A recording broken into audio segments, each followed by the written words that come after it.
Many Indian people with a big winter jacket. Yeah. I still do that sometimes.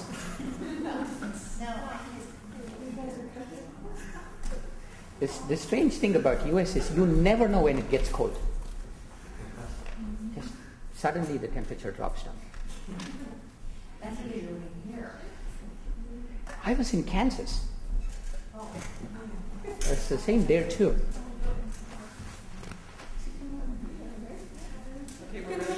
Ready? Do you want to trade places with me? I really think it's a spot. Are we live, Louise? Okay. Hello, everybody. Welcome. Welcome to all of you. This is the last class. So we have a lot of material to cover. That's mostly for me to know. I'm not even sure why I told you guys that. There's nothing you can do with that information. So let's begin a little centering meditation.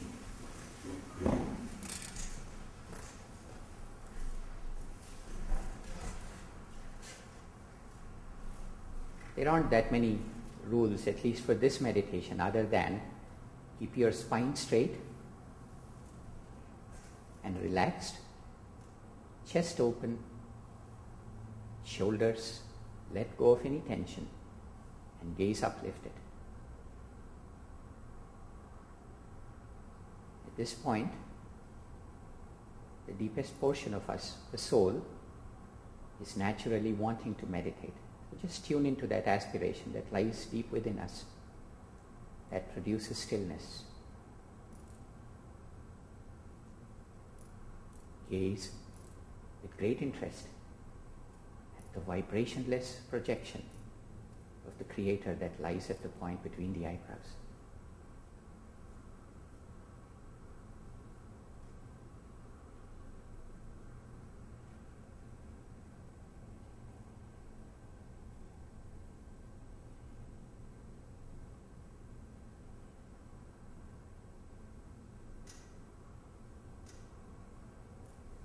Create a memory of this stillness, something that you can refer back to when restlessness threatens. Go back to this place.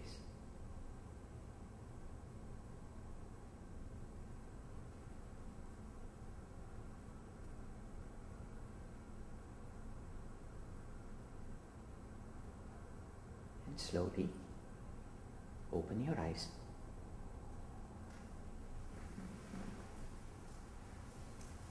Okay, so let's get started. A recap of last week's somewhat dense class. We had a lot of material to cover. I will try and summarize it a little bit. In class 2, we looked at the creation as a portion of Creator's consciousness being set in motion. And last week we examined exactly the mechanism of it, which was primarily vibration, which comes with it the notion of duality, because if you think about waves on a sea, you have the crest of the wave and the trough of the wave, both of which are equally distant from the surface of the ocean, from the stillness of the ocean. The crest is high and the trough is low, and it's an apt metaphor for creation. So the more famous one becomes, the more opposition there are more critics of it. If we seek our happiness in outside sense pleasures, then there is a corresponding emotional letdown that happens. The more successful one is, perhaps in a different area of life, there is more failure. And this is not anything said with malice or sour grapes or anything. That's not the point. That's just the law. That's the law of duality. And today's class, we'll examine a lot about how you bring these teachings into life, begin to apply them. What does it look like? What does law of duality really mean? What's it telling us? And we saw that within every aspect of creation, there is a triune quality, the gunas. There are three tendencies.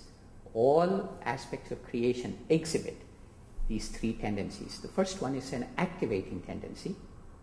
It's called rajas. These tendencies are called gunas. The second one is a down-pulling tendency called tamas.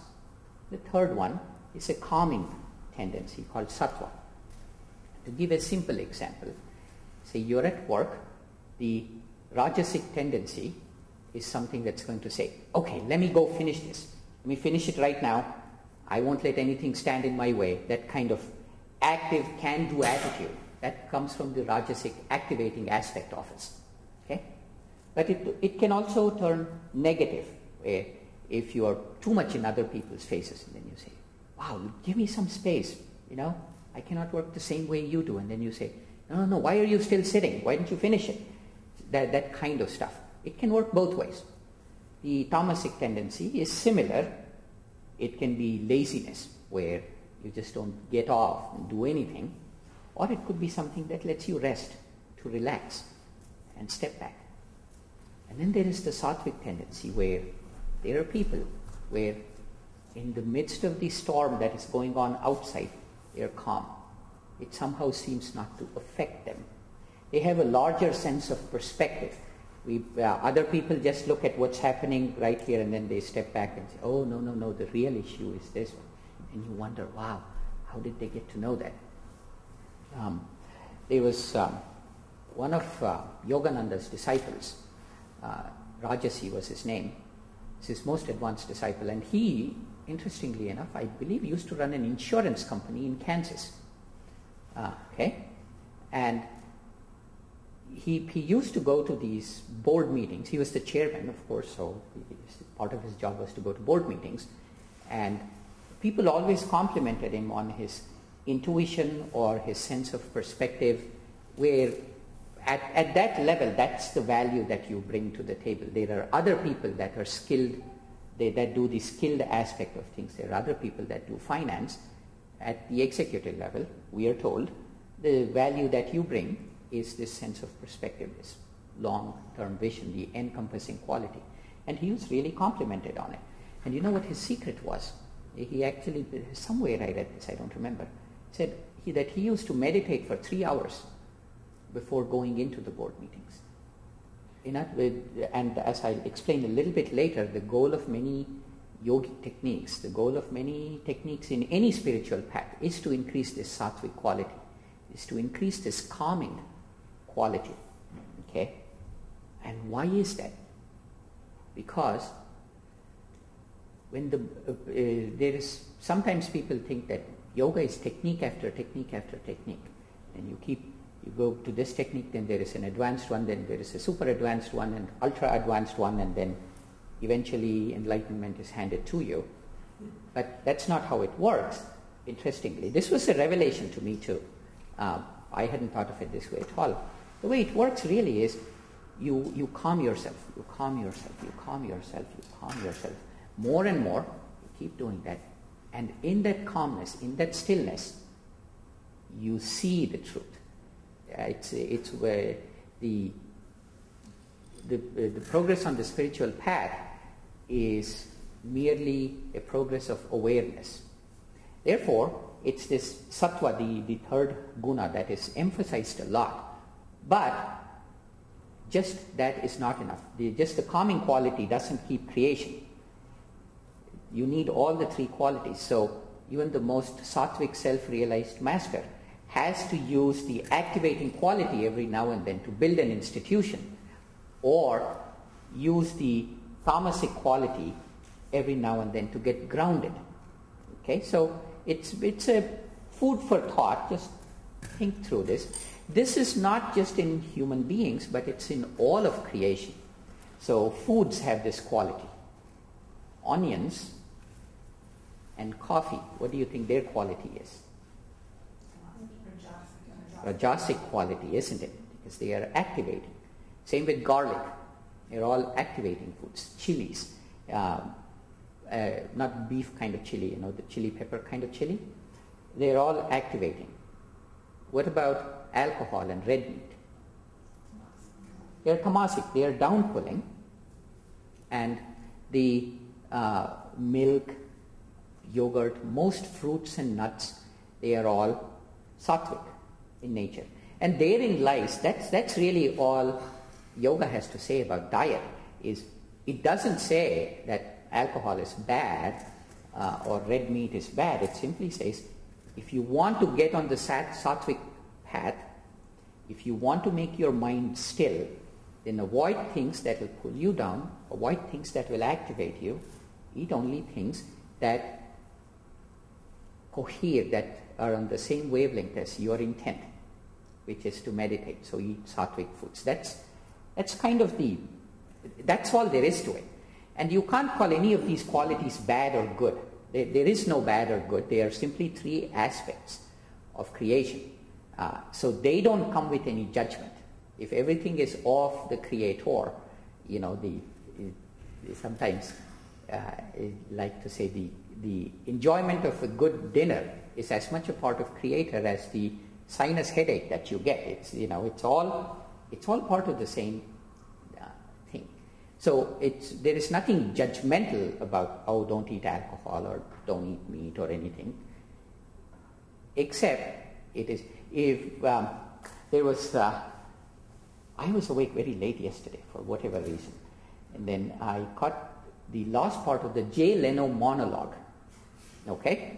And they play these stupid games, and one of the games they were playing was, this Olympics or drunk? No, what did it say? Something along those lines. But, yeah, Olympics or drunk or something. And then they had this mega mondo breakfast. They said 2 eggs and 10 sausages and 2 bowls of pasta. Is that Michael Phelps's breakfast or somebody trying to get over a hangover or something like that? Yeah, and then it could have been either. But the moment that became Michael Phelps's breakfast, it got elevated. Right? Until that binding, until that attachment came, it was just food, and you kind of didn't know, should I frown at it or smile at it?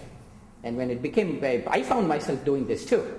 Like, oh, okay, that must be good, because the guy's about to create history. So that's what this is. It's just where they are used gives them the judgment behind it. Inherently, there is nothing wrong one way or another. The example Swami gives is, dirt is not dirt if it's outside. That is nourishing food for plants. But if you bring it here, it becomes dirt. It just doesn't belong here. That's all. Okay? Does that make sense? Okay. Then we talked a lot about the Om sound. It's an actual sound where you can literally hear the vibration of creation. Quite literally. It does begin in the right ear, and then the sound kind of becomes more intrusive, but in a good way. Okay? And just like everything that is of creation, even the creative vibration has 3 qualities to it. The sattvic quality, which is the vibration of creation, which is the A in the Om sound, and the U, which is the preserving quality. And then there is the sound, which is the destroying quality. Okay? So, and then we talked about how to pronounce it and so on. And this is the last one, which is Creator created using vibrations. But just like I didn't know this until quite recently. Apparently, for a snowflake to form, it needs a teeny piece of dust, a small particle of something around which the snowflake forms. Otherwise, there is no snowflake.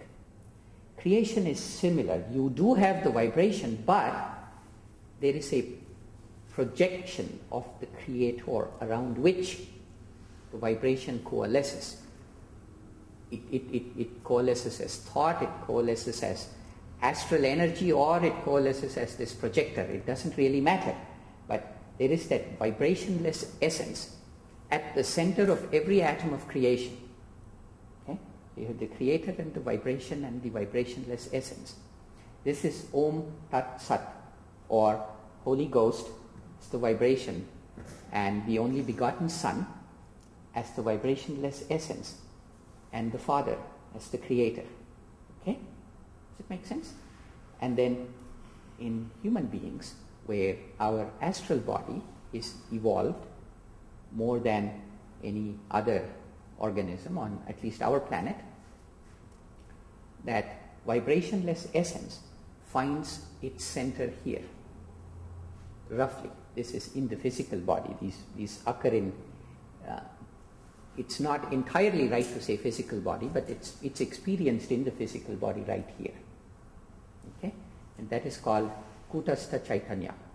And that means the Chaitanya, that is the consciousness that exists at Kuta, the meeting place. The meeting place of what? Meeting place of the nadis. How many nadis meet there? Kayan. Nadi is the channels through which energy flows. 3 nadis meet there. Okay? But it's also the meeting place of the 3 gunas. It's the 3 gunas that make the creation. At the center, at its meeting place, is the vibrationless essence. So the word itself carries a lot of meaning into it. Does that make sense? Which word you said? Kutastha Chaitanya. Okay? Okay. Any questions on this so far? A lot of material, right? Last time, it's really, this is kind of the heart of the Hindu revelation, if you will. And it's a lot to assimilate, but it's also something that you kind of grow, every year when I give this class, I see this a little bit differently, because I myself have evolved, or devolved, as the case may be. Nonetheless, I see it a little bit differently. Okay, so just every time I read this book, it occurs a little bit differently, because I kind of see something that, just increasing levels of awareness. Okay, now we come to the story. Quick question. Yes. So that's why people put chandan and things here to calm? Yes. So it's all got to do with calming?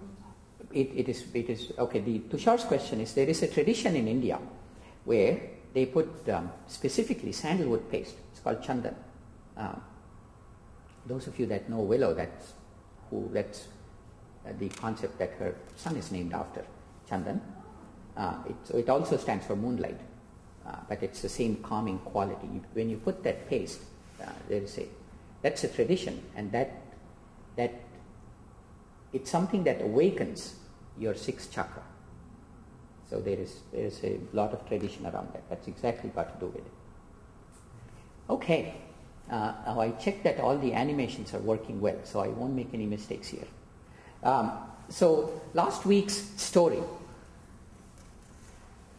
Very briefly, there were the good guys and the bad guys, the Devas and the Asuras, and the Devas got booted out of their home by the Asuras, and then they go to Divine Mother, who comes, manifests herself, fights with the Asuras, kills 2 really, really bad guys named Chanda and Munda, and the 3rd bad guy, even she had to go seek help, so she creates Kali from out of her brow, and then Kali has this big tongue, and then she just slurps all his blood of this 3rd guy, Rakta Bija. Then finally Shumbha and Ambika, the Divine Mother, fight for 1,000 years, invisible, in space. And then Divine Mother gives him the choice, either you surrender to me, in which case I will liberate you, or, of course, you can die. And then he surrenders to her, and he gets liberated. Now, what is the symbolism here? The Devas and the Asuras, good guys and the bad guys, what do they mean?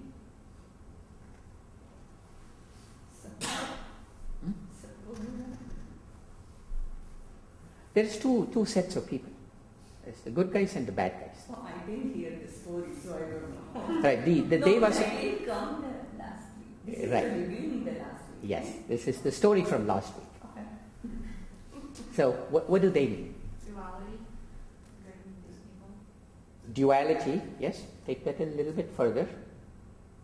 2 kinds of emotions that exist in everybody. Like there's good things about you and bad things about you. Yes, the tendencies that tend to pull us away from a sensation of oneness, and the tendencies that tend to pull us towards the sensation of oneness, right? So they go, the devas, the good guys, go to Divine Mother and say, Asuras have taken over. What might that mean? I'm stuck in things are not going for me the way I had. My aspirations are leaving me. Right? Very good. Right on. See, we, in our own lives, we know we shouldn't be doing some stuff. Yet we continue to do that. Those are the destructive tendencies in us. It could be something very, very pedestrian. I shouldn't have the third cup of coffee. Yet I do. It could be that too, or it could be something very, very big, more destructive. But in us, if the good qualities are awakened enough, and the good qualities guide us, they know enough to go ask for help. That's what the devas mean. Now, so it's the story itself is about a spiritual aspirant. It's allegorically, it's a spiritual aspirant. And then this aspirant, he finds himself in a place where he knows that all the bad tendencies have taken over. The good ones have been booted out of his heart. So he goes to Divine Mother, says, please help me. And of course she manifests it herself. And then she goes to battle. Okay? That is the key. That is the Holy Ghost. The Divine Mother is the Om vibration. It's the Holy Ghost through whose grace we are liberated. So she goes to battle. Then, okay, there you go. I should know to do this. See, it's the power of discrimination. It is Ganesha's trunk. It's that power of discrimination that knows, okay, enough is enough. I need help. Let me go. Right? This help is not in the form of Prozac. Right? The help is in the form of something greater. It's self-realization. Right? It's the free will now has decided. Time to call in the big guns. And the big guns in this case is the divine grace, represented by Divine Mother. And we have Rakta Bija. You remember this guy? What is the characteristic of this guy? Yeah. He's the guy where you spill a drop of his blood, then it becomes 1,000 more of this guy. Every drop of this blood. So what does that mean? Every material desire satisfied leads to more and more. Yes. When you satisfy a desire, it doesn't result in you being satiated. It doesn't result in that feeling of fullness. It results in more, 1,000 times more. So how do you overcome that? In other words, how does he get killed? And that is Kali. What does she represent?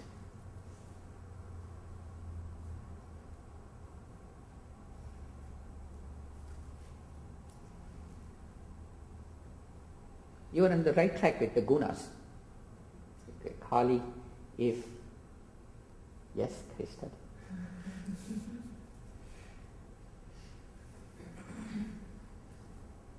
Any ideas? The three kinds of gunas. Well, like, Remember in the Om itself has three parts to it. It's the Shiva aspect Of Om, which is what? the destroyer. The destroyer. So Kali represents the destructive power of Om. Divine. Yeah, just like Om can create, it can also destroy. Right? And so she represents the destructive power. Why is it chosen to be represented in Kali? Just because it looks scary or... It is, why does this destructive power have to look so awful? You guys see that? Like this big tongue, and she's got a garland of skulls and all kinds of stuff. It is to represent the fact that these tendencies, say sloth or anger or runaway desire, greed, they are that bad, and it needs somebody with that kind of a appearance to go take care of them. Right? So that's what that means. Okay? So what about Shumbha? This is the king of all demons. Ego? Ego. Wow, you guys are firing on all cylinders today. It's exact. This is super archetypal, this story especially. See, when Shumbha first hears of the Divine Mother up in the Himalayas, he hears that she's a beautiful woman. What does he want to do? You guys remember? To possess her. Yeah, he wants to get married. He wants to possess her. That's the nature of ego. Its nature is to attach. Right? Even in the presence of divinity itself, ego still wants to say, my God. Right? That, not God, my God. That's the nature of ego. Right? And so, before the ego gets destroyed, it sends out all of its troops. Right? All of this desire and jealousy and sloth and anger.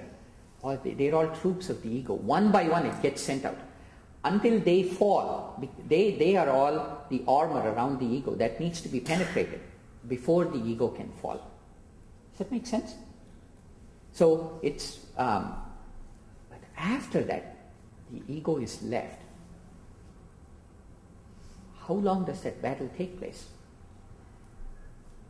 It takes place for 1,000 years, doesn't it? All of these other minions, they are gone in a day or two. The anger leaves very, very quickly. Now imagine a person who is devoid of anger, who is devoid of desire, who is not lazy at all. Even in such a person, the ego is so strong that it requires 1,000 years for all the vestiges to be destroyed and for the ego to say, now I see, I am you. Right? That's why the battle goes on for 1,000 years. In the Yoga Sutras, Patanjali makes no bones about this.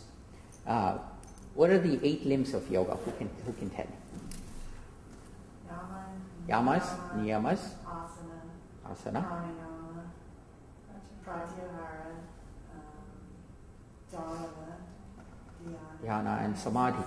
So they are all just 8 Sanskrit words. So let me say it in a different way. Ahimsa is one of the yamas. Yeah. So first you have the observances. It says what you should do and what you shouldn't do. Those are moral codes, yamas and the niyamas. And you say, once you have your once you have your morality, you're no longer distracted by, oh shoot, I shouldn't have done that, and I really should have cleaned myself, that kind of stuff. Then it's time to apply some discipline and make your spine still. That is asana. Now you have the ability to control the subtle aspects of who you are, which is your energy. That is pranayama. You begin to control your energy. At this point you're already evolved, to the extent that this is even linear. It isn't. But let's just assume for a moment that it is. At this point you're already evolved quite a bit. Then you come to pratyahara, you're completely interiorized. Imagine such a person. Right? This person has done all kinds of austerities. He is always clean. He has no greed. He doesn't desire something that is not his. He is non-violence. He always tells the truth. And then he is full of discipline. His spine is straight. He has the ability to control his energy. He can make his eyes sparkle if he wants, and voice vibrate with conviction if he wants, and charm you out of your socks if he wants. He's taken all of that enormous power, interiorized it. You would think that is it. Just like in this case, your sloth is destroyed, anger is destroyed, desire is destroyed. You would think that is it. But Patanjali says, the last 3 parts, dharana, dhyana and samadhi, says it takes a long time. It takes an incredibly long time. Unfathomably long time. Okay? Because the nature of vrittis, the nature of these samskars, these magnetic eddies that are in the spine, there are so many of them. They've existed from such a long time that's why it's a battle that happens in the sky. It's invisible to everybody else. So think about people, these great people that we may know in our own lives. They have gone to this level. But the battle is happening in the sky, which we don't know. They are still giving out extraordinary truths, transforming lives. Battle is happening. Thousands of years until the ego finally surrenders. A friend of mine, he has a very, we often talk about the swamis in India. Every time I go back to Bangalore, we spend lots of hours, and every year there is a new swami that shows up. And then we talk about, what do you think of this guy? He's not crossed over. That's his term. He's not yet crossed over, meaning he's still, the battle in the sky is going on, he's not crossed over yet. That's how he puts it, which I find very succinct and a nice way of saying it. That's what this represents. That battle goes on for ages. Yes? About that. So, do you have to be in your body then? I mean, you're talking about the battle taking place in the sky, but do you need to be in a physical body? Excellent question. Yes. So for those of you on the video, Debbie's question is, for this battle that takes place in the sky, do you need to be in your physical body at that point? Yes and no. Ego itself is part of your astral body. So it goes with you after you die, when you are in the astral sphere, before your desire pulls you back in the physical realm. Your ego is still there with you. And the battle can happen there as well. In fact, Yukteswar says it in Autobiography of a Yogi, that he is in these astral planets where he's working with souls there, attain liberation. So you can move forward when you're... Absolutely. And that's the other part too. It might sound bleak. All of the things that we see as attainments is still not even 1% of the battle. That might sound bleak, but the thing is, what's beautiful about this is there is a monotonically, continuously increasing joy at every step of the way. The battle after the first year, Shumbha was probably, I'm just taking a wild guess here, he was probably much more joyful than he was before. Right? So while it's a battle, it isn't. Do you see what I mean? And anybody, and all of us have done this, anytime we improve something about ourselves, right? It's a dog, it's a pain to get up early and do this and do that, but it feels good.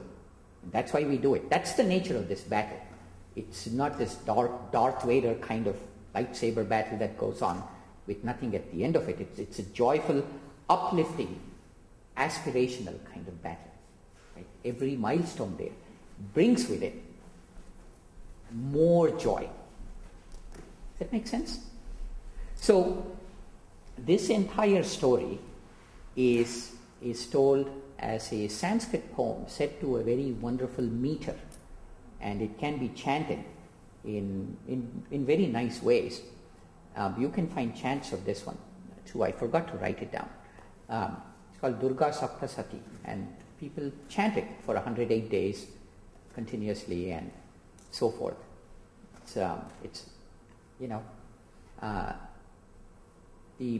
Even though it's shrouded in all of these allegorical layers, there is a primitive part of us that this appeals to. It's very beloved in India. I don't even recall the first time I heard this story, meaning it goes well beyond my earliest recollections, I'm sure. So it's among the stories that I say in this one. This is probably, well, it's a toss-up between today's one and this one. But this is it's something that it has a lot to teach us the more we look at it. Okay, each of us will, of course, relate to this and internalize this in different ways. So, questions so far? Either I'm doing a great job and you're getting everything I'm saying, or the exact opposite. I don't know which it is. The first one? Okay. I find that to be a much more palatable conclusion. So we'll go with that. That's true. So, one of the things they teach you in teacher school is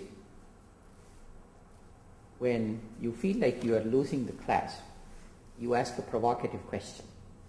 So I hope that's what I'm going to lead into. Oh, this is Sanskrit for today. Kind of boring. There's nothing provocative about this one. So, are we the most civilized ever? What do you guys? We certainly seem to be more civilized than Middle Ages. Don't you think? I had a very down-pulling 15 minutes today in preparation for this class. I went into work for Microsoft, but I went into Google and I typed massacres in history. Okay?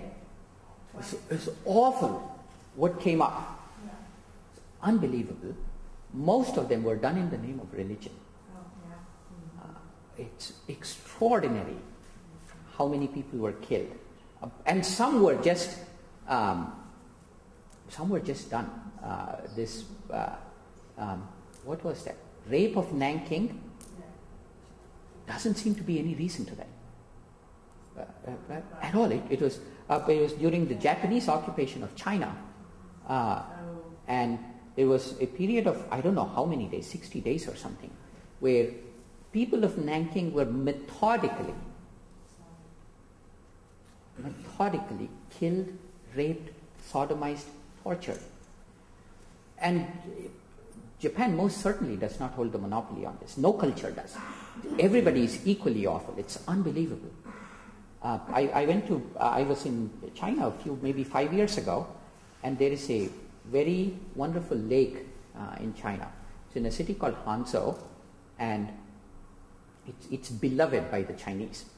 And back in the day, this lake had beautiful goldfish, actual goldfish, and it's a cultural icon. It meant a lot to the Chinese.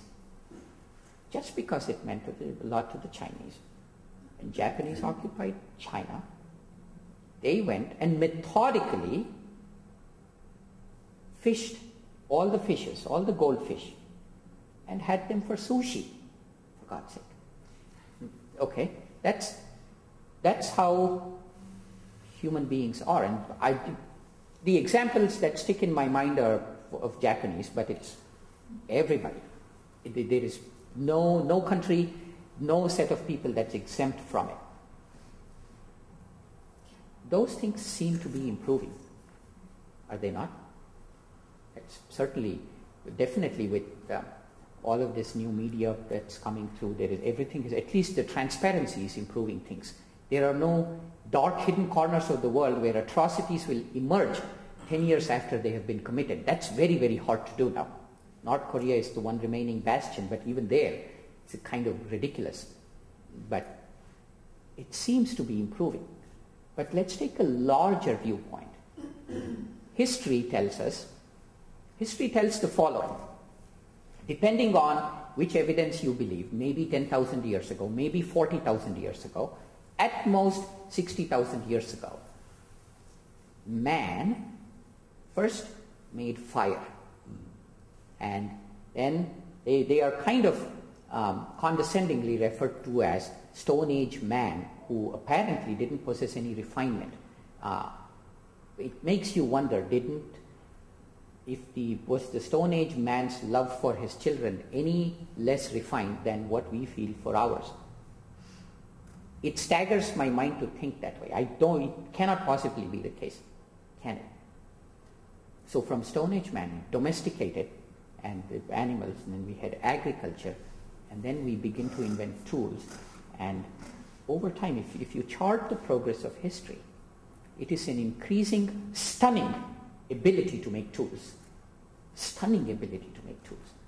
If you compare ourselves with 100 years ago, look at the tools we have today versus what. But they're all tools. Many tools you don't need. I must have at least 2 Swiss Army knives, right? So it's doubly redundant. I don't even know what many of those tools do. Just pick the most obvious example.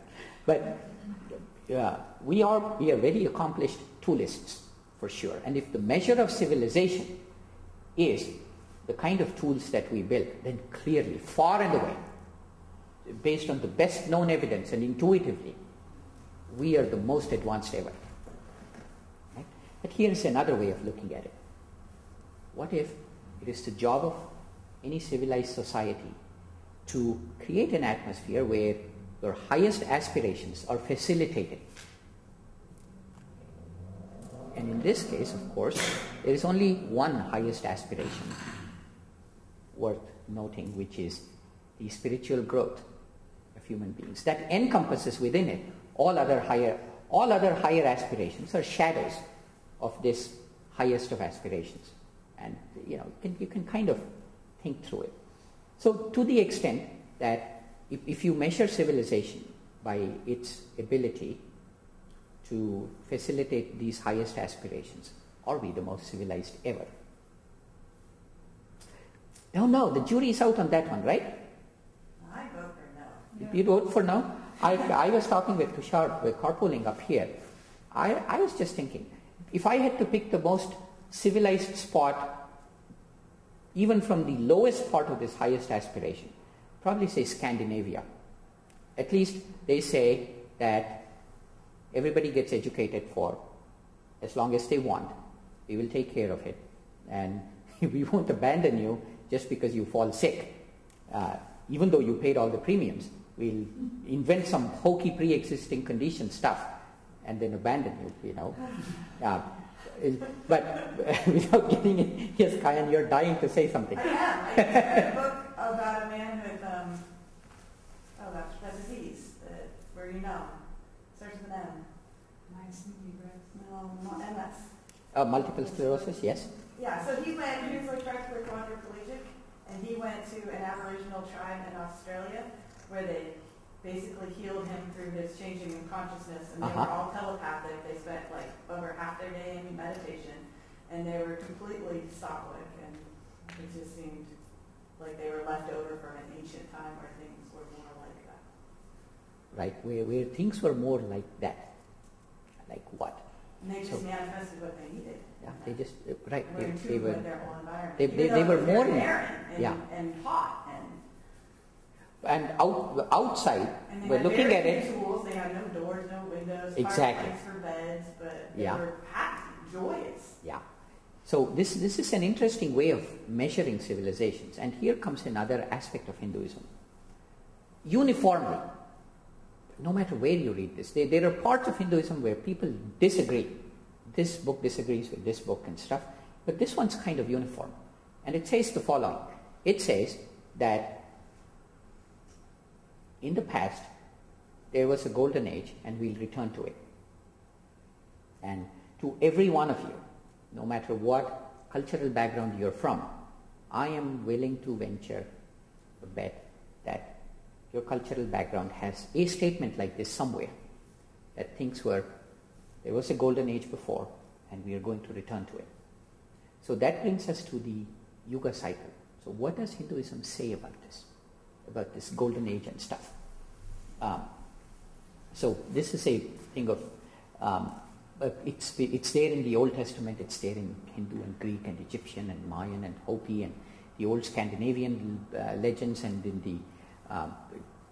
the desert culture of Mediterranean, Middle East, and the Iranian plateau, and Aboriginal cultures everywhere. Africa, this is there again and again and again, and this whole hoopla about, I don't know where, December 21st, 2012, is that when we are all done for? Roughly, something like that. And even that too talks about a new cycle. I don't know if we are done for or not. I hope not. We've got a ton of more meditation to do, at least. But it all talks about cycles of time. And in the typical Hindu fashion, these things have, there's very precise things about when these cycles start, how long they last, and is there a lead-in time, and the kind of all of that stuff. So let's take a look at what it has to say. Yuga, Y-U-G-A, Yuga is the name for these eras, E-R-A, eras. Okay? And there's 4 in number. I think I animated this. Let's see. Okay. This one, I'm going from bad to good. I was about to say bad to worse. I'm going from bad to good. So the first one is, this is Kali, not Kali. They're both spelled the same, but okay. That's helpful. Yeah. The Kali is the long A and Kali is the short A. Kali Yuga, this is, the way to think about it is, each of these yugas are characterized by refinements of consciousness. Okay? In the Kali Yuga, the consciousness dwells mostly on material universe, meaning if I can't touch it, if I can't feel it, if my five senses cannot grok it, then it's not real. Okay? And interestingly enough, what the Hindu scriptures say about this is, this time wars, disease is rampant, compassion is less, and there is a lot of conflict, and there is a very nice evocative way of saying it. You remember dharma, right? Who can tell what dharma means? What word? Dharma. Right action. Right action, or righteousness itself. If right action itself became an entity, that ability to do right action stands on only one leg. It's supposed to have four. So it's kind of wobbly. Okay, if you want to be dharmic, you're kind of wobbly. You don't have a leg to stand on. You don't have three legs to stand on. Okay? Now, it also says that this is what we just came out of. So we just came out of. And next one is Dwapara Yuga, the age of energy, where it's characterized by obliteration of space. And I'll have more to tell about this, but this is where we are able to harness the basic energies of creation. Okay? Louise, would it be terrible to turn on some lights? Probably those guys can see me better. And then dharma stands on two legs, where our perceptions become more refined. You look beyond the form and begin to see something else. And then comes the Treta Yuga. Now we are getting into seriously good. These would be seriously good times to live in, right? Where dharma stands on three legs. Okay, now it's pretty stable. You cannot knock it off. You know, there is no straw that breaks the camel's back at this point. You need more. So now you're beginning to comprehend the not just subtle aspects of creation, but you're beginning to glimpse the creator. These are tendencies. These are, you know, just like you go from place to when Yogananda came to U.S., his perception of U.S., the tendency of U.S. was, he said, I love the can-do, self-reliant attitude of Americans. It's definitely at the time that he came from India, this Indian tendency was not that. It had other good things. Similarly, it doesn't mean that everybody in America had a can-do, self-reliant attitude, but that was the cultural norm.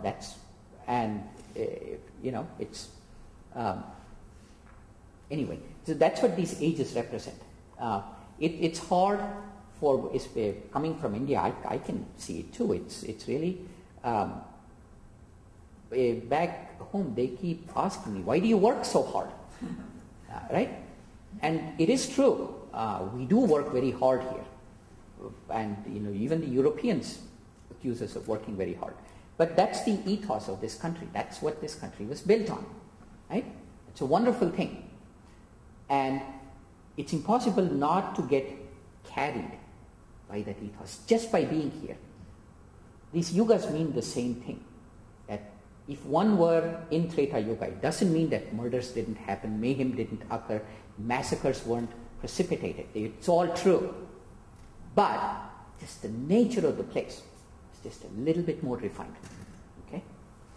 And then, and also they say that this was when time gets mastered. Okay? It's interesting to read the stories from Treta Yuga. Ramayana, for example, this one. I'll be finishing today with a story from that one. Time really doesn't have it does. Today, when you read stories, it doesn't matter what, or you read the narrative of today. A lot of it is on, oh, I die in 100 years or whatever. You know, that's front and center of narratives of today. However, it might come in. It could come in from the healthcare policy to the lengths of if you buy a house in Dubai. Okay, everybody know where Dubai is. It's like it's Las Vegas on steroids, in the midst of a desert, right? You buy a house in Dubai, they lease it to you for 99 years. The ruler of Dubai leases it to you for 99 years. Inherent in that lease is the fact that after that you don't really care because you're dead and gone. Right? In England, it used to be that way. That's how landed gentry used to give away their land. So that sense of time is there, prevalent. So a way to understand this, mastery over time is a really big concept, and it kind of throws you into a tizzy when you think about it that way. But a way to think about it is it didn't really matter. So if you read stories from that time, they say, oh, this demon lived for 60,000 years and then he enjoyed life for another 20,000 years and then he came and did this bad thing. It's like, oh, whatever. It's thousands of years, who cares? Kind of thing. Okay? The story I told you about the Ganga River coming down, remember that? That happened in that age. So, they have 60,000 sons. You wonder, wow, that's quite a fertile guy. But at the same time, he probably had 100,000 years to create 60,000 sons. Who knows? That's the nature, that's the ethos of those yugas. And then you have the Satya Yuga, the age of truth, where there is not just an inkling of the Supreme Spirit, but there is more of a direct perception. It is said that the Vedas were written or were revealed, all of them, at this time. Okay? So that's kind of the larger background. So where are we? You see that red thing to the bottom right? It says that's where we are. The Kali Yuga, most of recorded history happened in a really bad time. It was in the Kali Yuga, from 700 BC to 1700 AD, and then the Dwapara Yuga started about 1700 AD. And the two Indians in the room, and maybe others who know of this, might be wondering that this runs, maybe I should say 3 Indians, I don't know, 2.5. We go with 2.5. It's in India, people think, this is what people think, they think that Kali Yuga began on 3102 BC and it continues for 430,000 years, 432,000 years. It's kind of a bleak way of looking at things, right?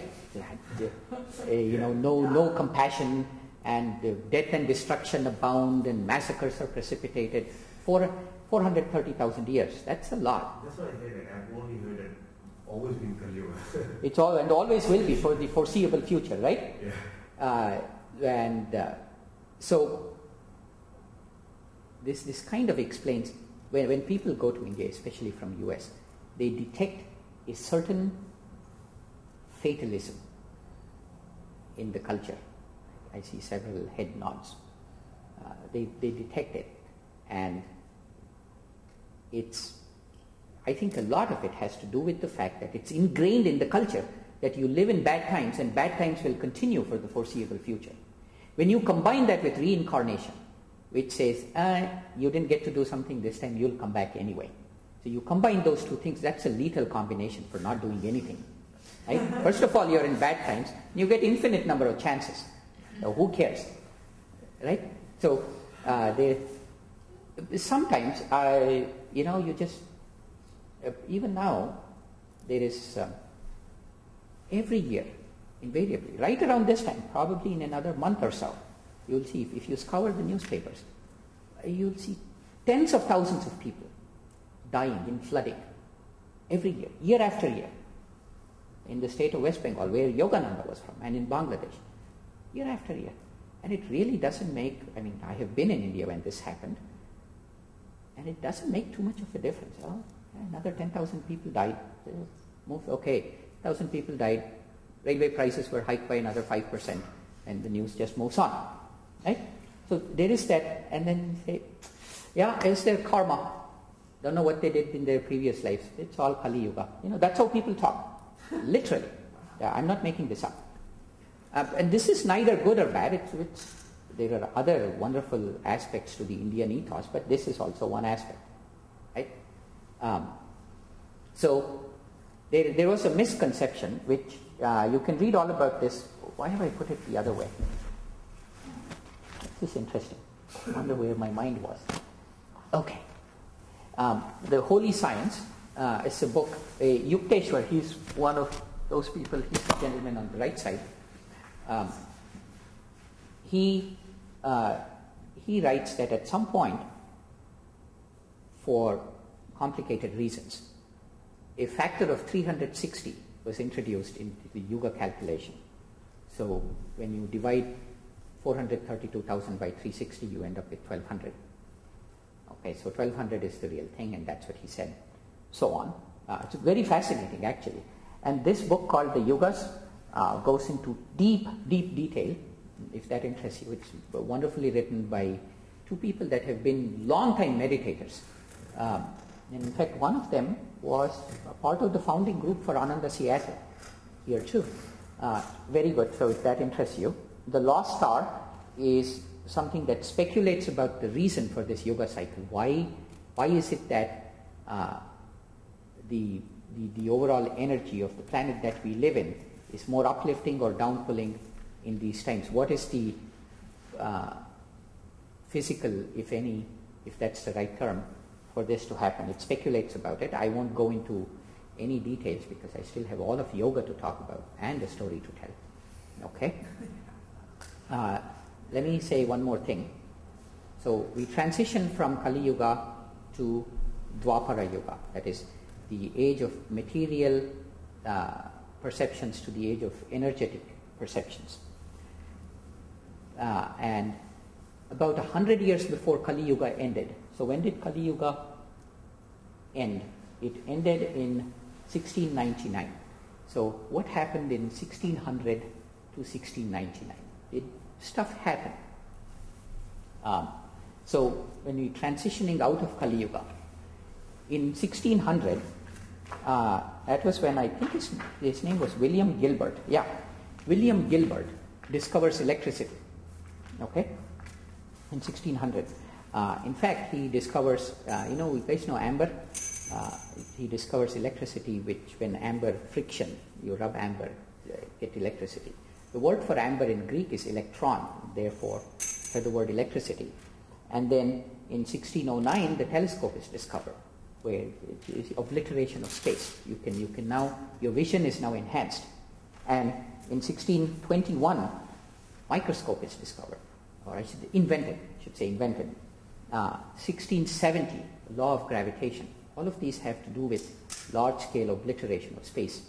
Now we are about ready, leading into Dwapara Yuga. What happened in 1700s? First, it is discovered that electricity is central to human beings' makeup. Nerve impulses flow as electricity. A guy named Galvani discovers that, an Italian guy. And then that was in 1786. And then as we come into more and more into Dwapara Yuga, all of 1800s, that's the century of electricity and magnetism. Those of you that know the history of science, electric generators, electric motors, electromagnetic radiation, of all of that. You guys heard of this guy named Marconi? Yeah? Marconi, the radio waves. Then you come into 1900s, it just speeds up more and more. 1900s, our last century has been where it's, for us, any of us, unless some of you are more than 100 years old. Anybody? Okay. None of us can probably even conceive of how it was, even in 1850s, when most of these guys were there. I mean, of course, there is a couple of them who are much older than that, but most of the others, even in 1800s, it's impossible to conceive, because the only source of energy was either muscles or animal power. Sure, you multiplied it using levers and stuff, but that's about it. That's about it. Today we see electric cranes lifting 2-ton blocks and plunking it here or there, and or we see internal combustion engines, huge trucks going at 60 miles an hour. It's inconceivable. I was in Banff last week, and then seeing this pioneer trail that started from Calgary across the Rockies, okay? And then I drove the entire Banff in my thinking. Have you guys, people here been to Banff? Banff is a long, slender national park, okay? And I say slender because it's about 230 kilometers long and maybe 25, 30 kilometers wide, something like that. Or at most, the widest it's about 60. But this pioneer trail, which merely traversed 60 kilometers, was the story of legend. It's the source of inspiration. And that was in 1800s.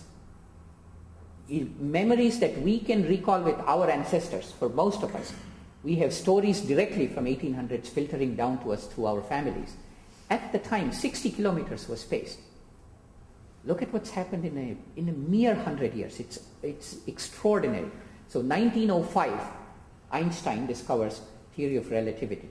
Between 1900 to 1930, our fundamental understanding that we take for granted about quantum physics, about atoms, electrons weren't even known. Electrons were being speculated in 1896 by a hoity-toity British guy named J.J. Thomson. They didn't even know. Today we take it for granted. Okay? And that was from 1900 to 1930s. 1940s, Shockley, Bardeen, and Brittain, the three guys, they discovered. Is it up here? No, it isn't. Anybody guess what they discovered, these three guys? Shockley, Bardeen, and Brittain. Three guys. Momentous. I can point to maybe 40 things in this room that use that. 1948. The transistor. The beginning of all electronics. And the way we all know how electronics has changed our lives, right? I don't remember transistors. Radios. Yeah, we used to call them transistors. Right. Right? Back in the day, that's what they were called. I never knew we invented them. Well, before that, they had these big tubes. Yeah. And this guy invented the semiconductor transistor. And so on. And then space has been obliterated. Now, today, there was one, you guys know of the term Arab Spring, right? You know, in the Middle East, where all of this democratic stuff is, or at least popular uprisings are going on. Who knows where it will lead to, but in the Egyptian one, which was, well, it was not the one that started it, but it certainly was the biggest one. In the Egyptian one of the reasons that uprising happened and the current set of authoritarian people couldn't control it was because of free flow of information. Meaning, I got to know what was happening in the streets of Cairo as it happened. Obliteration of space. That's what this, especially the last 100 years, is characterized by that. And it's going at a dizzying pace. I remember when I came to the US, it was in 1989, a poor graduate student, poor as in destitute. I don't mean poor in other way. Maybe I was too, I don't know. But they're certainly destitute.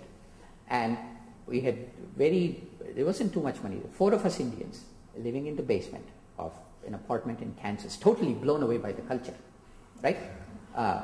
And what we used to do was, you guys don't know this, you guys came into much more prosperous times.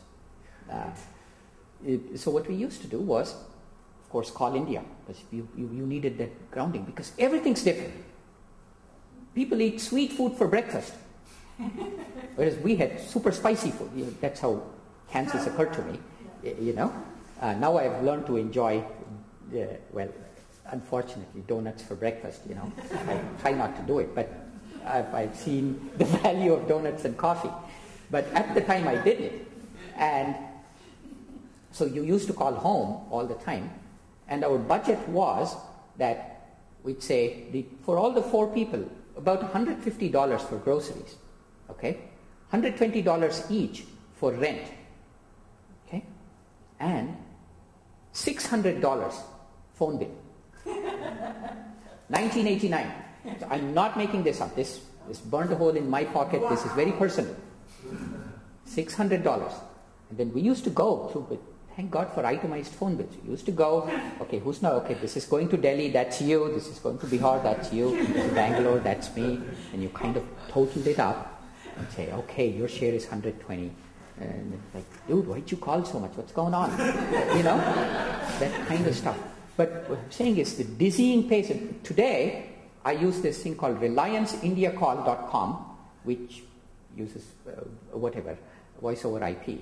And then I pay 7 cents a minute, which for those of you that are spoiled by US long distance, you'd still balk at that number. But for us, $200 monthly phone bill types, this is amazing. And you don't even need that because everybody has email. The point I'm making is, believe it if you will or not, but certainly something's accelerating in the last 100 years, for sure. Space has no meaning anymore. Now soon, space will also have no meaning, right? You can see the writings on the wall for that one too. So this is in brief, the Yuga cycle. There is a lot more that I can tell. Is it cyclic? Yes, it is cyclic.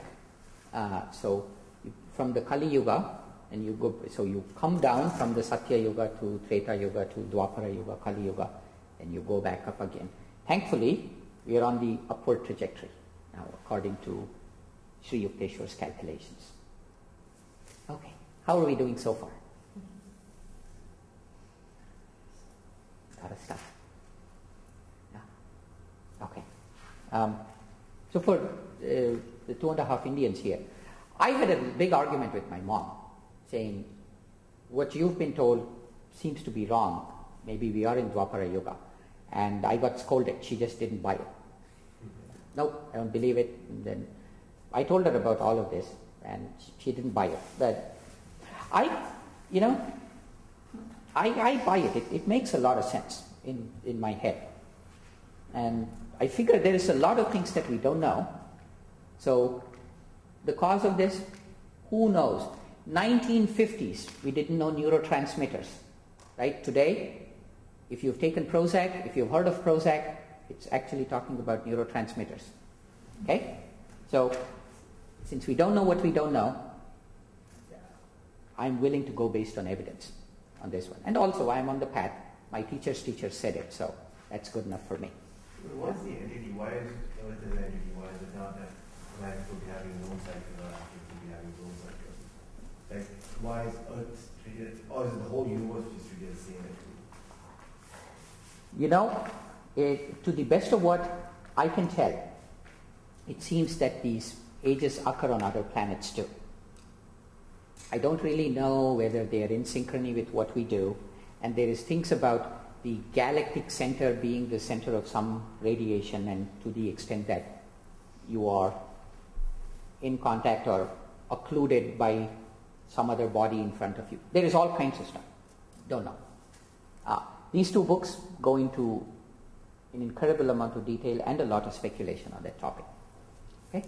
Okay, we have only 20 minutes, so I have to cut short a bunch of what I was going to say, because the last 7 minutes are meant for a story, right?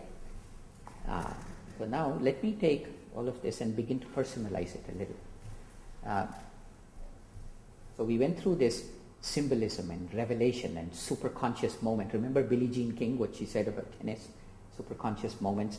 And then the Hindu cosmogony and consciousness predates creation, and how do you describe it, and I am that I am, and the 3 gunas and vibrations and duality and stuff. So then the natural question is, what does it mean to us? What does it mean to our day-to-day problems? What does it mean to somebody on the spiritual path? So let me ask another question. If you guys are feeling a little heavy sitting, one thing I would suggest, you can follow me in this one. You can come forward in your chair. I moonlight as a Hatha yoga teacher at other times. So you can clasp your hands together and lift this up. Okay? And then what you want to do when you lift this up is feel your inner arms. So all along the inner arms and push up through the base of the palms. Okay, push up, up, up. You have to breathe at all times. Breathing is never optional. And then exhaling, relax the shoulder blades. And then bring it behind you like this. Try to push out. Really push up. Not your neighbor, but just kind of, you know. And then bring it behind you. And if you can, clasp your hands and lift. And take a couple of breaths. Those of you that are watching, you're welcome to do it too. And relax. Okay, good. Up your palms. Rotate your shoulders and the opposite way. Okay, that's a good way. This stuff begins to stimulate the kidneys and armpits through which many meridian channels go, and most importantly opens the heart. So it releases some stagnant energy. Okay, which leads me to yoga. But before I get there, I had another provocative question planned here at this point. Oh yeah, that's a good one. The goal of life. What do you guys think is the goal of life? Why not? 15 minutes. Might as well tackle the big question.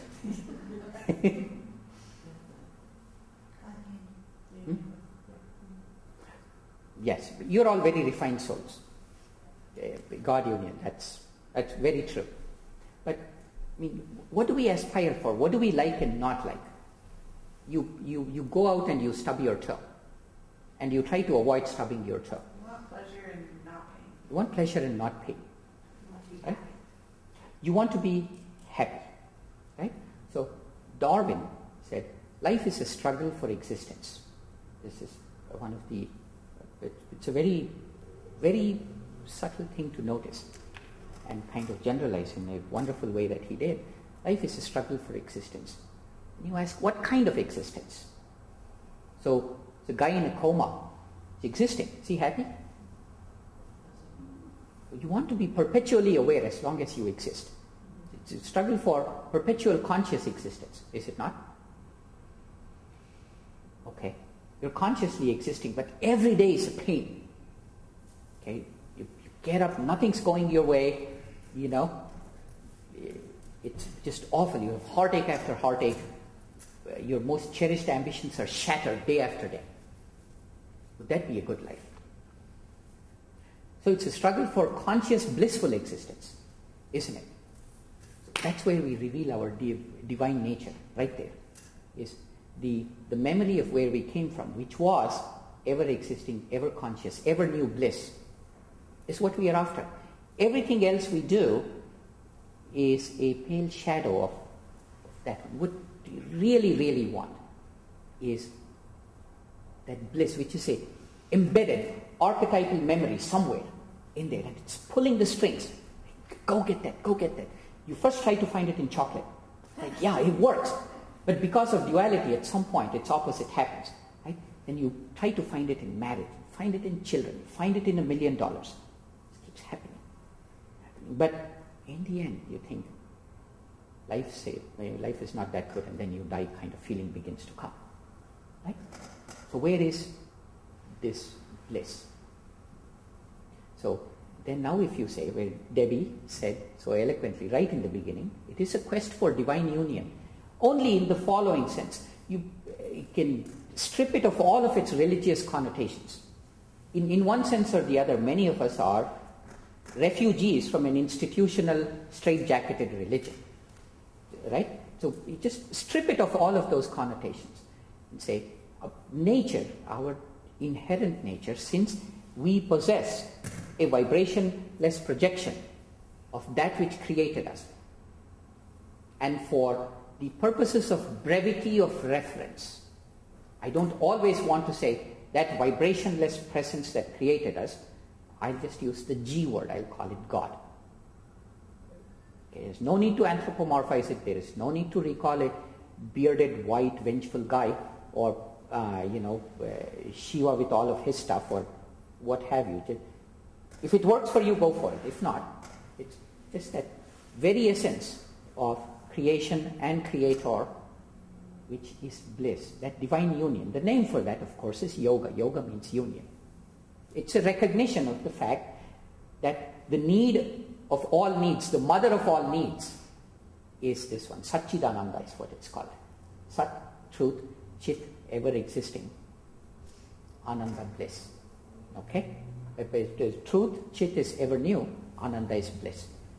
So that's what we are after. That is yoga. Now, having said that, what is the basic technique? What is the basic yogic technique? What can we know from all that we have learned so far? Basic technique. The logic kind of goes as follows. It's not that complicated.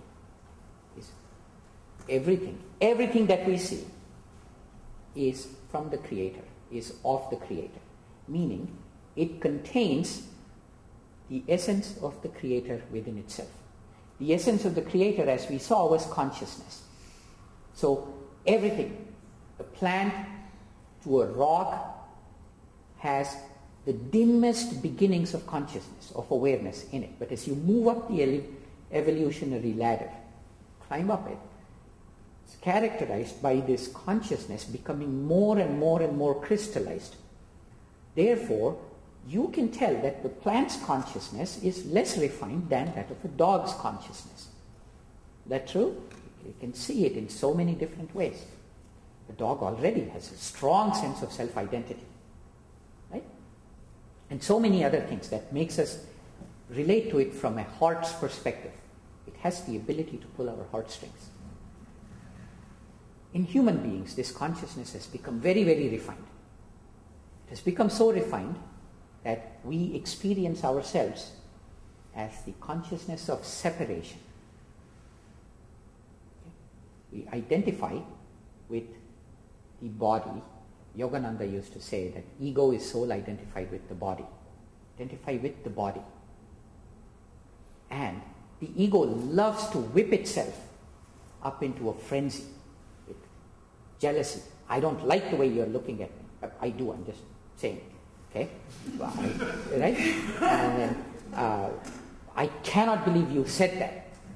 Or, wow, I really like the fact that you're paying attention to me. So it's a reality created around its own self-awareness, whipping itself up into a frenzy, going up here, coming down here. And all the three gunas, sometimes you can fix it, but the tamoguna is pulling you down. Sometimes you know you have to stop talking, but the rajoguna is making you talk. The entire, everything that we learned, it all comes in. The sense of separateness is reinforced. So yoga says, the technique is very simple. Expand your ego. Let it encompass other people. How do you do it? You can do it in any number of ways. You can serve other people. Somebody asked Mother Teresa, aren't you disgusted serving leper after leper in Calcutta? And you know what she said? This is so thrilling every time, someday. She says, you think he's a leper. For me, he's Jesus in disguise. Okay? And see, how is that for expansive ego? What do you think?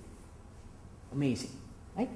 And then she went on to say that people think that what we do is serve lepers, and our avocation, what we have on the side, is love of Jesus. And she says, no, it's the other way around. What we do is love Jesus. Right? Everything else falls from it. That's called karma yoga, where you serve without expecting benefits.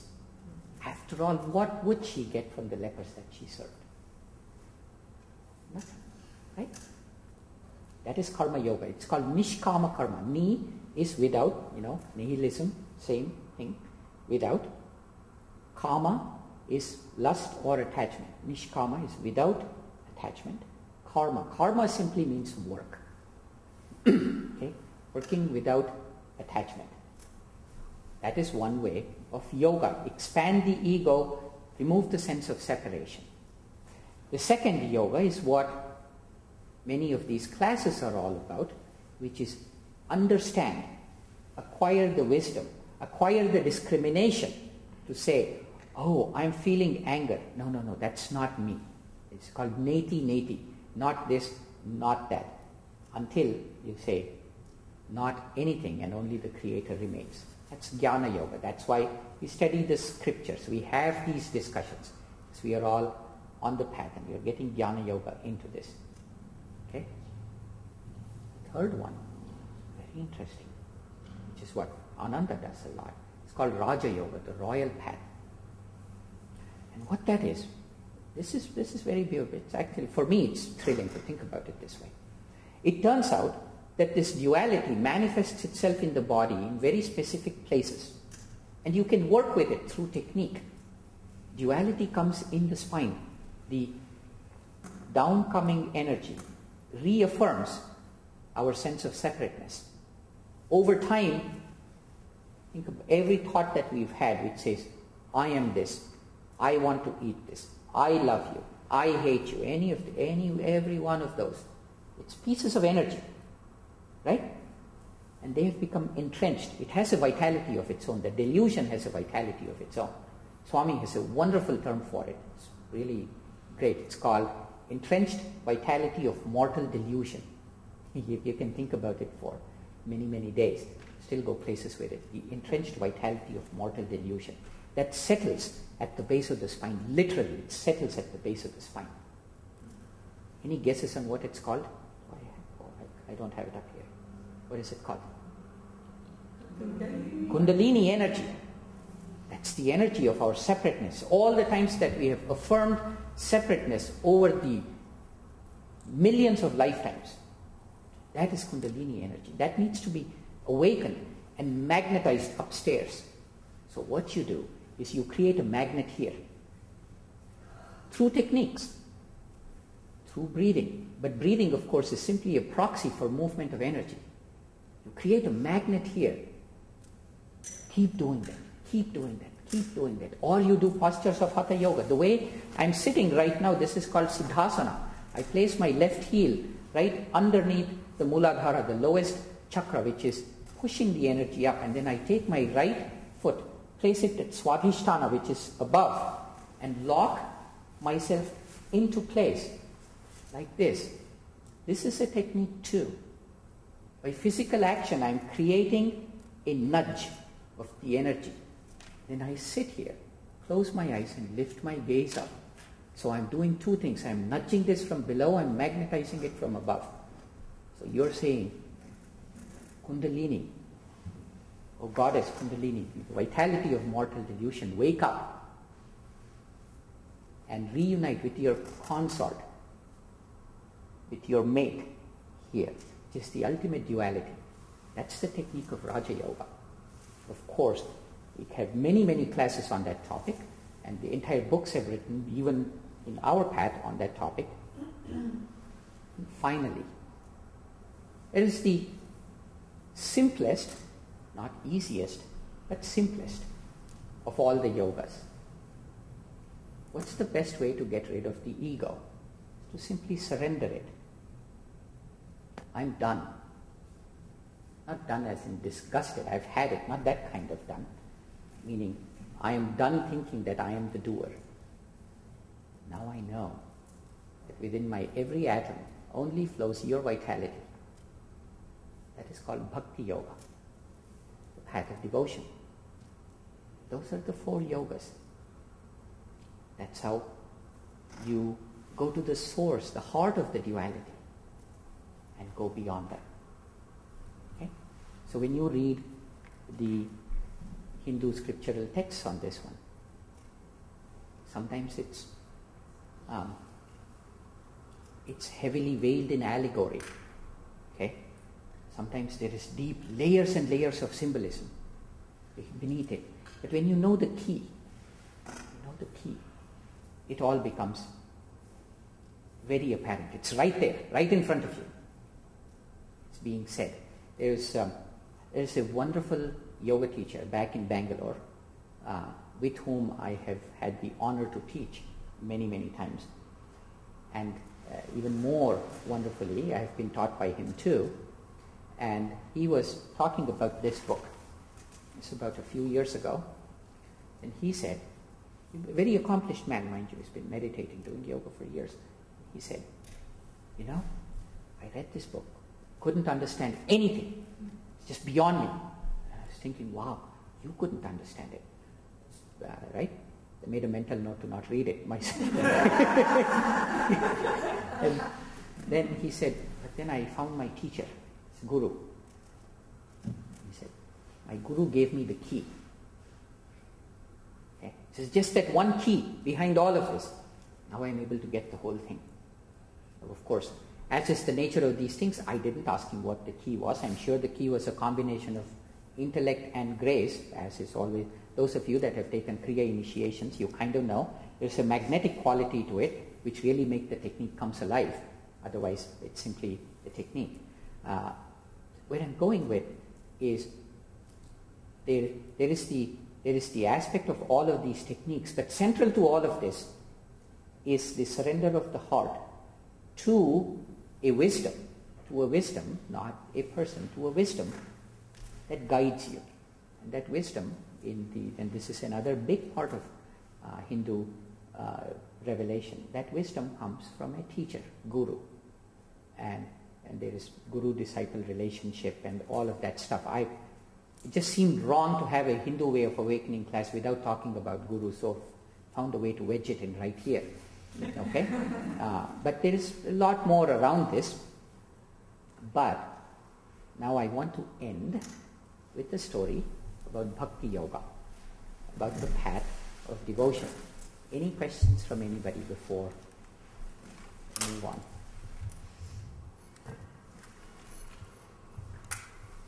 I have never attempted to explain yoga in about 12 minutes.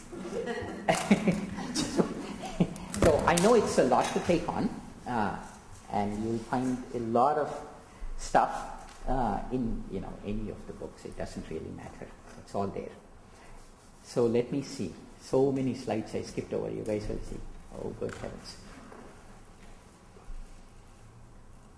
I cannot believe after all these years, I still don't know how to plan my classes. I sincerely thought I would go over all of this stuff.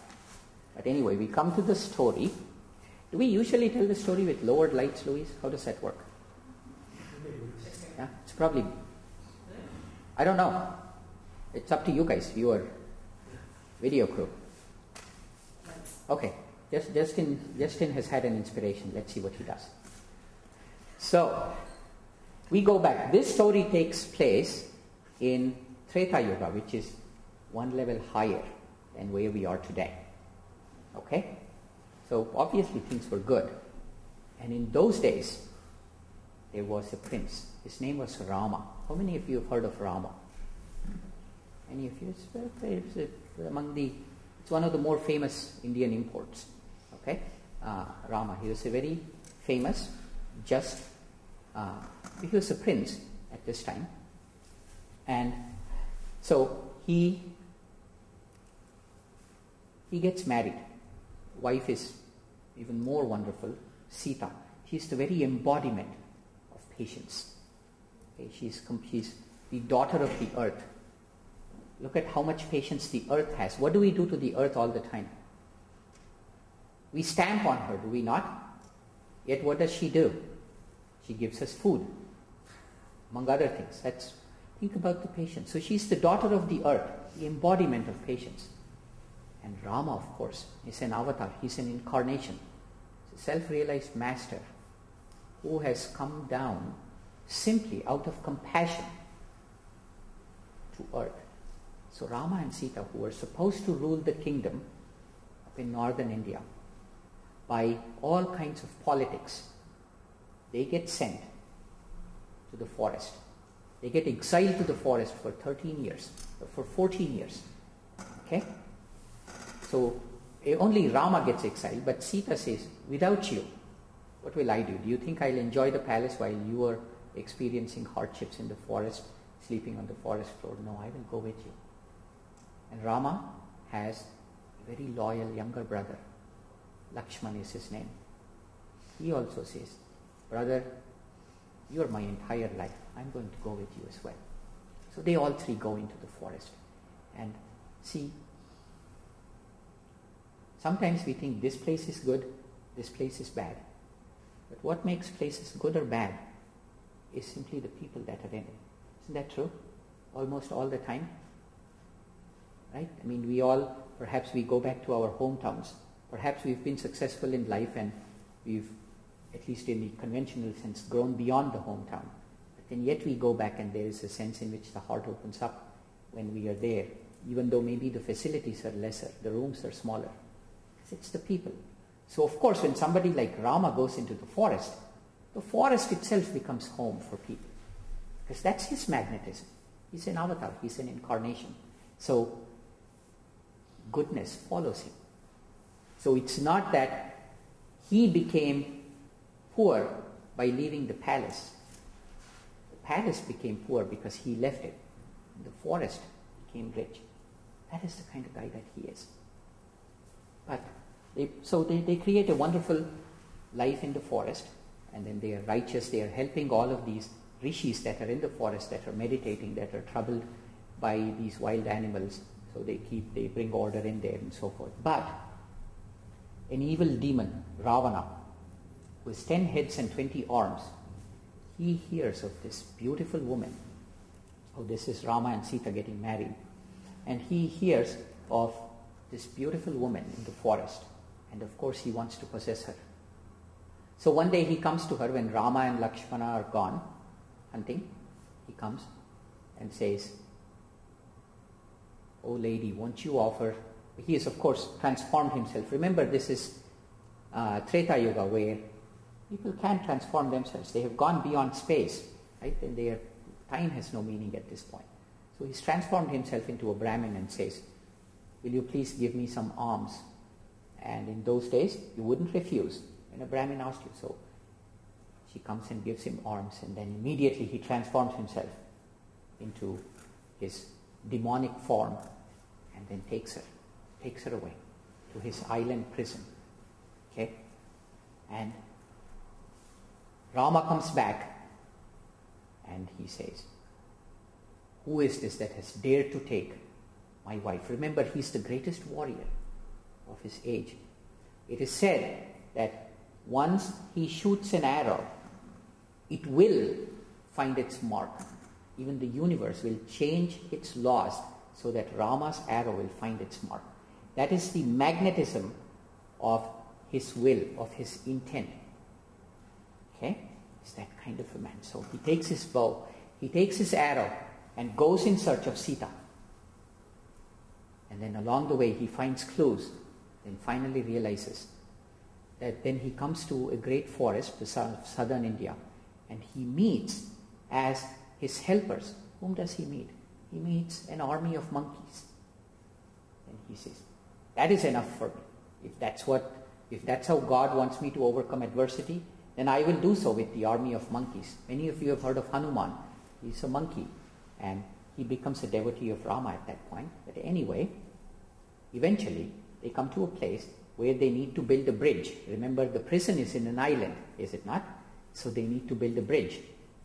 But before that, Rama sits with his brother Lakshman, and then they worship the god Shiva, the god of destruction. Then of course, when somebody like Rama asks, Shiva comes immediately and says, "What do you want?" He'd say, "I want to destroy evil and rescue my wife." And Shiva says, "Of course, you will do it. Be it so." Now they begin to build the bridge. The monkeys are building the bridge. Magically, the stones begin to float on the ocean.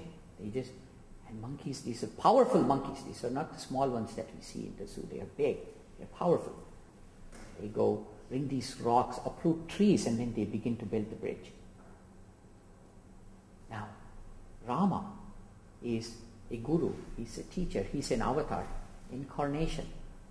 So, for the monkeys, it's a privilege to serve him. That's how they are working their karma out. That's how they are attaining liberation.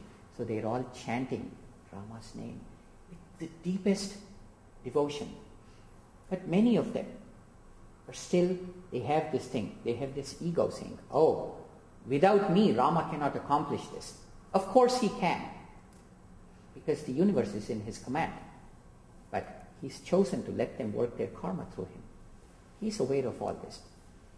Then an interesting thing happens. There's a squirrel. Am I saying it right, Louis? How do you say it? Louis always makes fun of me. Say it loud so everybody. Okay. Squirrel. Okay, we call it squirrel because it's got an eye in there. Okay? So this squirrel is, did I get it right? Okay. So this thing, it also wants to serve the Lord. But what can it do? It's a little thing, right? It's not much that it can do. It doesn't know what to do. So here's what it does. It runs up to the edge of the ocean, and then a wave washes over. Now if you're a squirrel, a wave washes over you. That's like a tsunami coming at you, right? It's huge. So it's coughing, it drank salt water and then it's coughing. But then doesn't care because it wants to serve the Lord. Because the wave washes over it. But its body becomes wet at the end of it. So with the wet body, it goes and rolls around in the sand. Now think about, for the squirrel, that sand is like rolling around in rocks. Imagine the way our equivalent would be, we'd get hit by a tsunami and roll around in rocks. But what happens is some of the finer sand sticks to it because it's a furry creature. And then it runs to the edge of the bridge, all the way. All the monkeys are walking and it runs in between their legs to the edge of the bridge and goes and shakes itself. It's like a dog would do. Shakes itself. And that tiny bit of sand falls in. The squirrel's hope is, this is the only service I can do. I'm contributing to a teeny tiny part of the bridge. Okay? And it comes back, does it the second time, third time. And it's raw. Each time it does it, there is less and less energy. And then it's bleeding in places.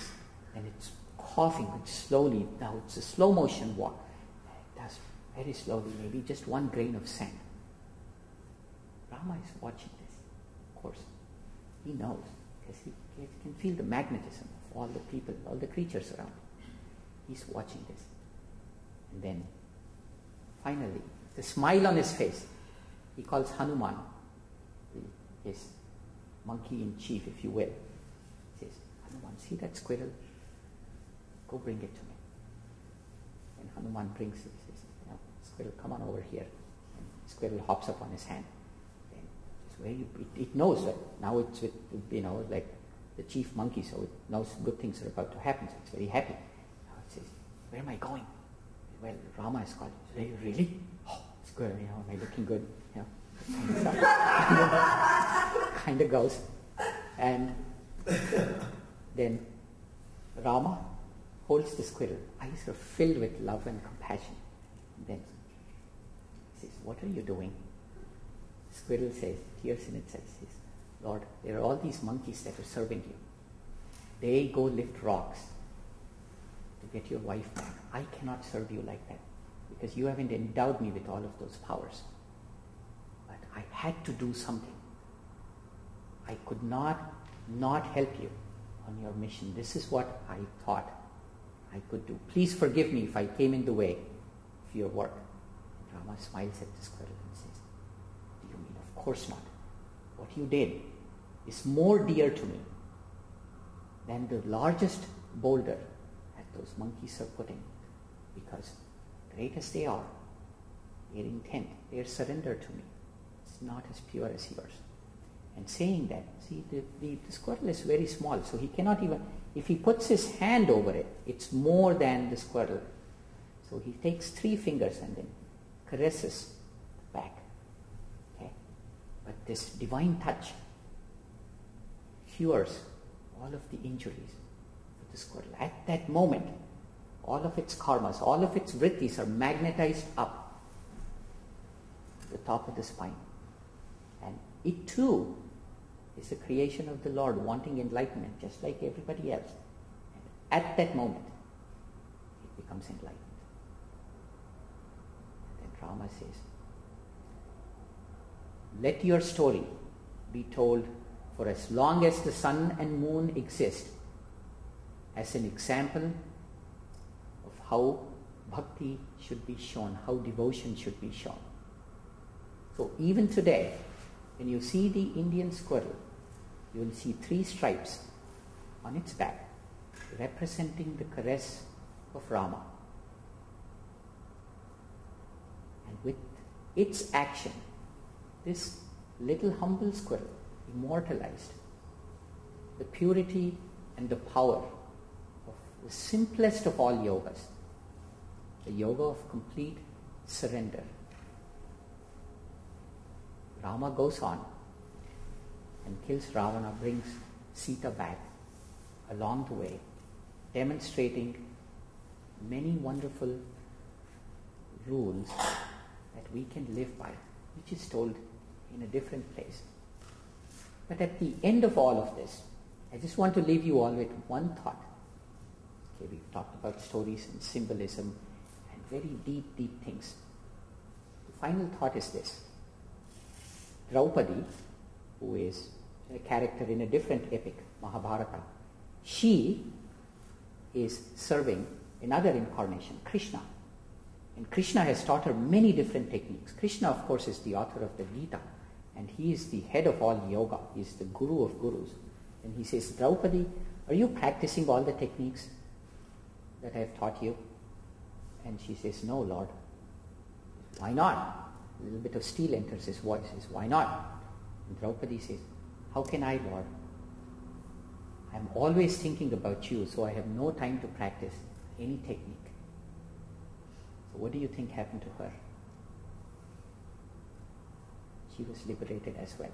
So therein lies, at the end of all of this, the Hindu way of awakening simply says that divine surrender is the one that will get you everything that you need. Let's meditate on that for a few moments. Straight spine.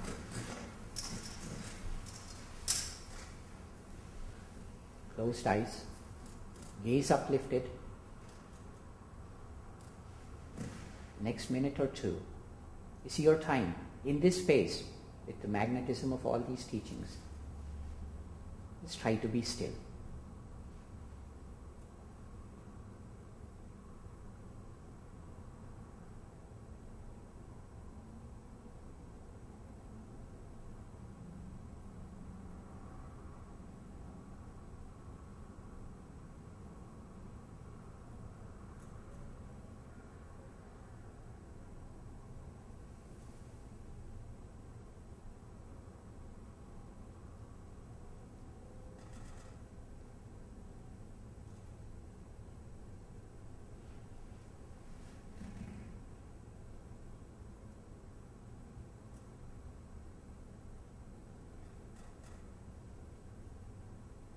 Om Shanti, Shanti, Shanti. Up. Okay. Thank you, everybody. Thank you all that watched us remotely. So I have handouts for today. I've already emailed it to all of you out there. So, before we all disperse, I have a couple of, I don't know, maybe more than 2 announcements. One is, we have, in September, a whole bunch of courses are going to begin. This is kind of the hiatus period. The first one is the Art and Science, it's the Raja Yoga intensive course. It has 2 parts, Hatha Yoga, which I'll be teaching over here. Michelle will be teaching in East West Bookshop. And Raja Yoga. It goes from 6 to 9, 6 to 9:15, both of them together. And that starts, I think, September 14th, whatever Thursday is closest to that day. Kriman will be teaching the Raja Yoga part. I'll be assisting him. And also around September 18th or something, the yoga teacher training will be starting, so where we'll explore all of the asanas, and I'll be doing more storytelling in there. So that will also start. If you are interested in that, come talk to me. I'll be teaching that one. Then what else do we have going on? Cayenne, Louise? The intuition class that continues on Thursday. The intuition? Oh, yeah. Yes. Yeah, so that'll be next week over here.